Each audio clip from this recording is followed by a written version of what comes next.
Pumanaw ka, Jesus, subalit ang bukal ng buhay ay bumalong para sa mga kaluluwa at ang karagatan ng awa ay bumugso para sa sanlibutan. O bukal ng buhay, walang hanggang awa ng Diyos, yakapin mo ang sangkatauhan at ibuhos mong ganap ang iyong sarili para sa aming lahat.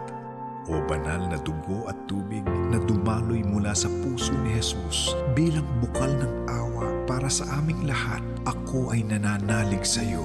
O banal na dugo at tubig na dumaloy mula sa puso ni Jesus bilang bukal ng awa para sa aming lahat, ako ay nananalig sa iyo. O banal na dugo at tubig na dumaloy mula sa puso ni Jesus bilang bukal ng awa para sa aming lahat, ako ay nananalig sa iyo.